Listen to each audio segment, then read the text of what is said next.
All right, guys, so now we're going to get into some shadow boxing techniques. It's important to have a good shadow boxing routine. There's so many benefits to having a good shadow boxing routine. Just to name a few, it's going to enhance your head movement. It's going to improve your footwork. You're going to become a more intelligent fighter all around. One thing that's important to consider while you're shadow boxing is defense and offense. So you want to mix some blocking and some defensive moves in there with your offense as well. It's important to visualize having an actual real opponent in front of you, so you're visualizing different fight scenarios that you might come across. There is a lot to cover and a lot to be known and said about shadow boxing, and it would be impossible to cover it all in 1 2-minute video. So I'm going to do my best to give you some help, some advice, and run you through some shadow boxing techniques. So let's get started. All right, so I'm doing kickboxing, shadow boxing today. One of the big differences between boxing and kickboxing is your fight stance. In boxing, you're able to get a little bit lower on your legs. All right, you're allowed to get a little bit lower on your legs because you're not worried about getting that leg chopped down. You're not kickboxing, so you don't have to worry about getting your leg kicked. And in kickboxing, we're going to stand a little taller. See, in boxing, if you're going to try to block that leg kick, you go like this, and you're just putting too much weight on that front foot. So we stand up taller, like this for kickboxing. My legs are just slightly bent, but they're in closer, and I'm standing up tall. My chin is going to be down, my elbows are in, and my hands are up by my face, at face level here. It's up to you, but you can keep your left hand out just a little bit further, and that means your jab is closer to your opponent's face. That's your fastest punch. All right, so I'm in my fight stance. I got my back heel off the ground. My back heel is off the ground. This makes you more springy and a little lighter on your feet. Okay, so we just want to start loosening up a little bit. And what I'm going to do is I'm going to start getting this rocking motion going. I'm a kickboxer, so I want to rock my elbows a little bit. All right, so rocking your elbows and getting into this little rhythm, it's going to confuse your opponent, because every time you throw a punch, you're not going to load up for it because your elbows are already rocking, so they're not going to be able to see that punch coming. All right? So I'm moving around like this. I'm going to start throwing just some straight punches. Now when I throw these straight punches, I'm rotating my fist with the cross. I'm turning my hip into it and turning my back foot out. Rocking around a little bit.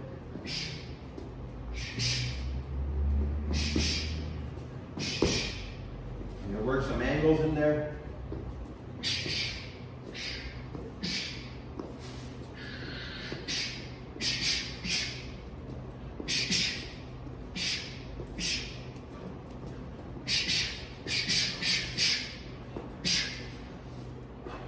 Just started with punching. Now I'm going to add some knees in there.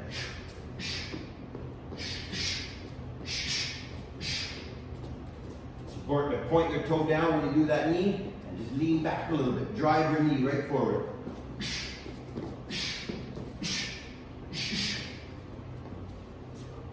Now I'm going to add some kicks. I'm going to start with push kicks.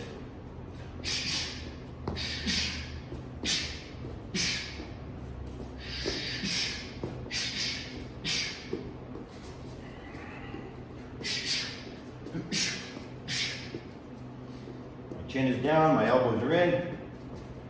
All right, so now I'm going to add some roundhouse kicks to my shadow boxing.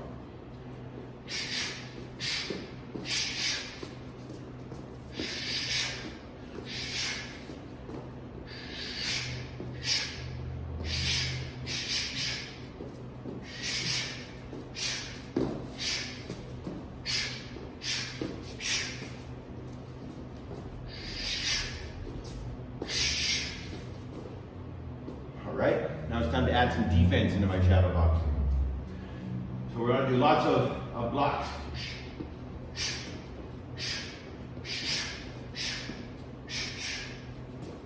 You can practice catching kicks.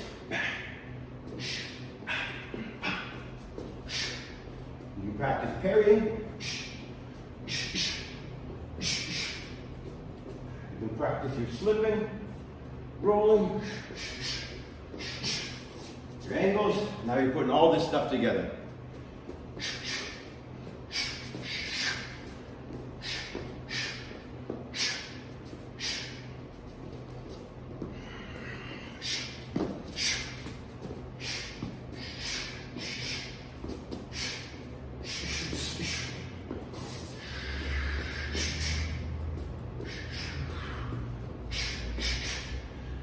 You notice I'm exhaling every time I punch, kick, knee, every time I strike, I'm gonna let out a little bit of air.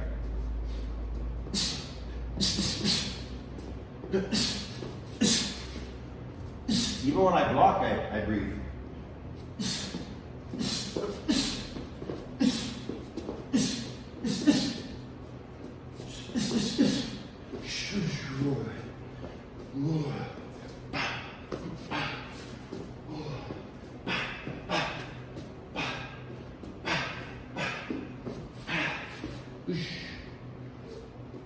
Right, so I hope you're able to get some value from those shadowboxing tips.